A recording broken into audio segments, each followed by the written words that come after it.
1931 में जब अंग्रेजों ने जनगणना कराई थी, उस समय सिंध के हैदराबाद में हिंदू 70% थे, कराची में 50% थे, लरकाना में 65% थे और शिखरपुर में 65% थे। यानी 50% से ज़्यादा उस पूरे क्षेत्र में थे। और कभी उन हिंदुओं ने सोचा नहीं होगा कि 15-16 साल के बाद देश का विभाजन होगा और हमें मकान, दुकान, खेत खलिहान छोड़ के भागना पड़ेगा, लेकिन भागे। राजा रणजीत सिंह ने कभी सोचा नहीं था कि पंजाब के 2 टुकड़े होंगे, लेकिन 2 टुकड़े हुए। राजा रणजीत सिंह ने कभी यह भी नहीं सोचा होगा कि जो पंजाब भारत में रहेगा वहां तो हिंदू, जैन, बौद्ध, सिख बचेंगे, लेकिन जो पंजाब पाकिस्तान बन जाएगा वहां हिंदू, जैन, बौद्ध, सिख सब खत्म हो जाएंगे, और खत्म हो गए। राजा हरि सिंह जो कश्मीर के राजा थे, उन्होंने भी कभी नहीं सोचा था कि कश्मीर में नरसंहार होगा, बहन बेटियों का बलात्कार होगा, मकान, दुकान, खेत खलिहान छोड़ के भागना पड़ेगा, लेकिन ऐसा हुआ। भागे, हिंदू खत्म हो गए। बंगाल के राजा शशांक ने कभी नहीं सोचा था कि बंगाल का विभाजन होगा, एक ईस्ट बंगाल बनेगा, वेस्ट बंगाल बनेगा, एक बंगाल बांग्लादेश बन जाएगा, और जो बंगाल बांग्लादेश बन जाएगा वहाँ से हिंदू, जैन, बौद्ध, सिख खत्म हो जाएंगे। और सच्चाई ये है, काफ़ी कुछ खत्म हो गए थे, जो बचे हुए हैं अगले साल 2 साल में खत्म हो गए, क्योंकि जिस तरीके से बांग्लादेश में नरसंहार हो रहा है, या तो लोग वहाँ से भाग के आ रहे हैं, और जो बचे हैं वो कन्वर्ट हो रहे हैं। सच्चाई ये है कि 1931 में पूरे उस भारत में जो पाकिस्तान था, बांग्लादेश था और वर्तमान भारत, लगभग हर जगह हिंदुओं की जनसंख्या 50% से ज़्यादा हुआ करती थी। चाहे वो आपका सिंध हो, चाहे आपका मुल्तान हो, चाहे वो कराची हो, चाहे इस्लामाबाद हो, चाहे वो ढाका हो, चाहे वो चटगांव हो, हर जगह 50% से ज़्यादा थी। और आज की डेट में हर जगह 1% से कम हो चुकी है। 1931 से अभी 2025 आया है, अभी 100 साल भी नहीं पूरे हुए। इसलिए मैं कहता हूँ, आज आप जो नहीं सोच रहे हैं वो भी कल होगा। आज आप जिसकी कल्पना नहीं कर रहे वो भी आपके सामने आएगा। 1947 में आडवाणी जी, जेठमलानी जी, इंद्र कुमार गुजराल, मनमोहन सिंह जी, मिल्खा सिंह जी, देवानंद, गुलजार, राज कपूर, पृथ्वीराज कपूर, प्रेम चोपड़ा, सुनील दत्त, इन लोगों ने सोचा नहीं था कि हमको मकान, दुकान, खेत खलिहान छोड़ के भागना पड़ेगा, लेकिन भागे। जो नहीं सोचा था वो हुआ। और आज भी जिस तरीके से केरल में डेमोग्राफी तेजी के साथ बदल रही है, बंगाल की डेमोग्राफी बहुत तेजी के साथ बदल रही है, असम की डेमोग्राफी बहुत तेजी के साथ बदल रही है, इवन उत्तर प्रदेश 80 जिले में से 20 जिले तो गए, 20 जिले निकल चुके हाथ से। ऐसे ही आपके बिहार की, उत्तराखंड की, तमिलनाडु की, राजस्थान की, झारखंड के 500 स्कूलों में अभी कुछ दिन पहले पता चला कि 500 स्कूलों में प्रार्थना नहीं हो रही थी, वहाँ दुआ की जा रही थी। 500 स्कूलों में हिंदी नहीं पढ़ाई जा रही थी, उर्दू पढ़ाई जा रही थी सरकारी स्कूल में। और आज भी जिस तेजी के साथ डेमोग्राफी बदल रही है, शायद आपको समझ में नहीं आ रहा है। भारत में 800 जिले हैं, उसमें से 200 जिले हाथ से निकल चुके हैं, अब तो केवल 600 जिले बचे, यानी 25% जिले हाथ से निकल चुके हैं। भारत में 28 राज्य हैं, 8 केंद्र शासित प्रदेश हैं, टोटल हो गए 36। 36 में से 9 राज्यों में हिंदू खत्म हो चुके हैं, यानी 25% राज्यों में खत्म हो चुके हैं। भारत में कुल 6000 तहसीलें हैं, उसमें से 1500 तहसीलों में हिंदू खत्म हो चुके हैं, यानी 25% तहसीलों में हिंदू खत्म हो चुके हैं। भारत के बॉर्डर पे 300 तहसीलें, उन सभी 300 तहसीलों की डेमोग्राफी बदल गई, चाहे उत्तराखंड का बॉर्डर हो, चाहे उत्तर प्रदेश का बॉर्डर हो, बिहार का बॉर्डर हो, बंगाल का बॉर्डर हो, असम का बॉर्डर हो, गुजरात का बॉर्डर हो, राजस्थान का बॉर्डर हो, महाराष्ट्र का बॉर्डर हो, या जो भी बॉर्डर के एरिया तहसीलें, सबकी डेमोग्राफी बदल चाहिए। और आज भी तेजी के साथ बदल रही है। बदलने का मूल कारण है, हर जिले में 2 से 3 छांगुर जलालुद्दीन बैठे हुए हैं, हर जिले में। उनको पकड़ा नहीं जा रहा, अलग बात है, यूपी में पकड़ा गया, अभी मध्य प्रदेश के भोपाल में पकड़ा गया, लेकिन मैं कह रहा हूं भारत के हर जिले में 2 से 3 छांगुर जलालुद्दीन हैं।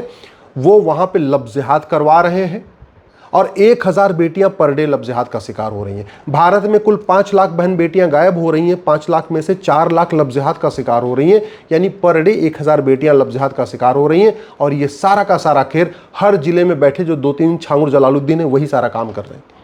भारत में ड्रग्स जिहाद बहुत तेजी के साथ हो रहा है, और ये काम भी जो हर जिले में छांगुर जलालुद्दीन बैठे हैं वही काम कर रहे हैं।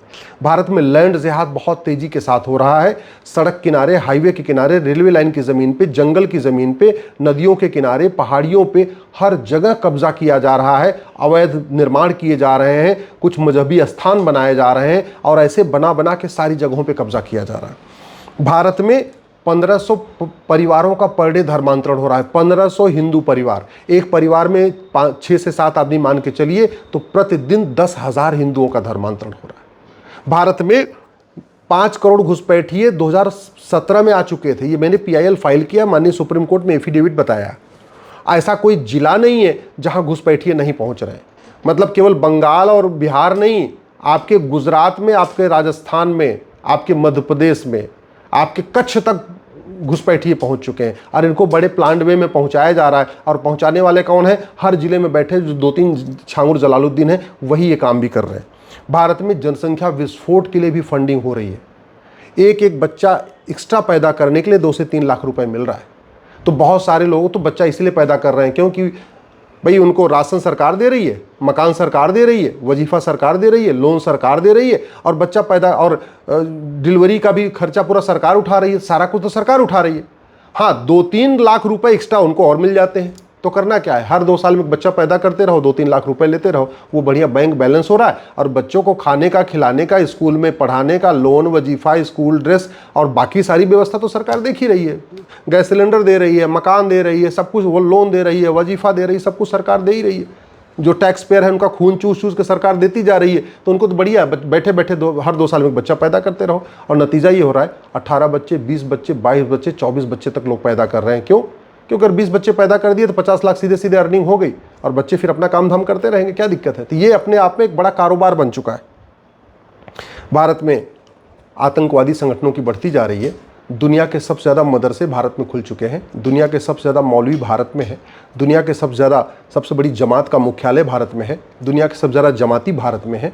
दुनिया आज की डेट में पूरी दुनिया में सबसे ज़्यादा लैंड लब जिहाद भारत में हो रहा है, सबसे ज़्यादा लैंड जिहाद भारत में हो रहा है, सबसे ज़्यादा धर्मांतरण भारत में हो रहा है, सबसे ज़्यादा घुसपैठिए भारत में रहते हैं, सबसे ज़्यादा बच्चे भारत में पैदा हो रहे हैं, सबसे ज़्यादा अलगाववादी संगठनों की संख्या भारत में है, सबसे ज़्यादा देश विरोधी NGOs की संख्या भारत में है, सबसे ज़्यादा जासूसों की संख्या भारत में है, सबसे ज़्यादा गद्दारों की संख्या भारत में है।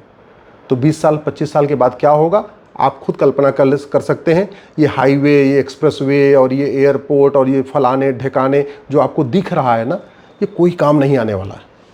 1805 में पंडित नंदराम टिक्कू प्रधानमंत्री थे, बहुत काम किया था, खूब तालाब बनवाए, कुएं बनवाए, बावड़ी बनवाई, खूब कराई थी। और 15 साल के बाद खदेड़ दिए गए।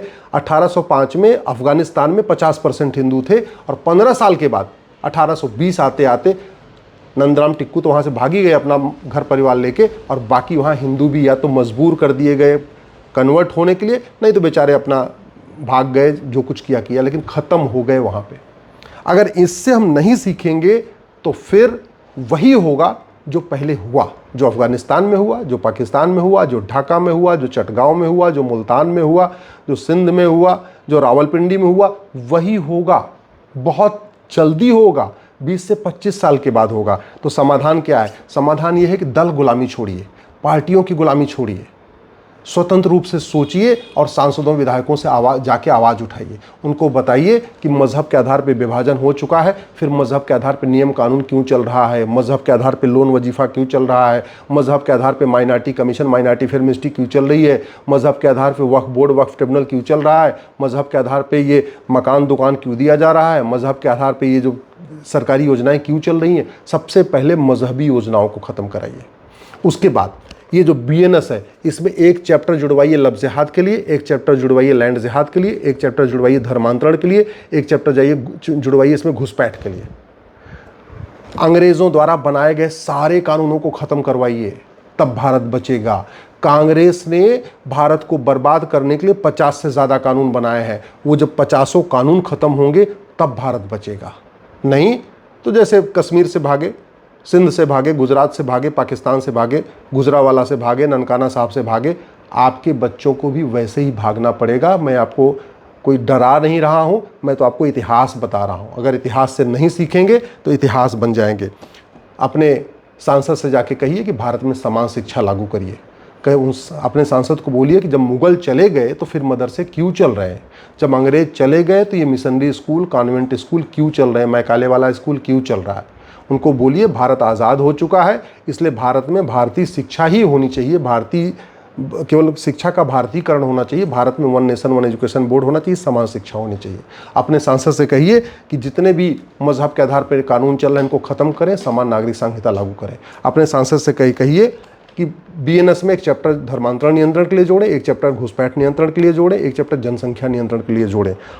हमारे दो अनिवार्य करें और भारत में जस्टिस विद इन ईयर लागू करें, विदेशी फंडिंग को बंद करें, कालाधन हवाला की जो फंडिंग हो रही है इसको बंद करें, नशे के खिलाफ कठोर कानून बनाएं, और सबसे बड़ी बात कि जो भारत में देश विरोधी गतिविधियां चल रही हैं उसके लिए एक ही समाधान है, भारत में जस्टिस विद इन ईयर हो।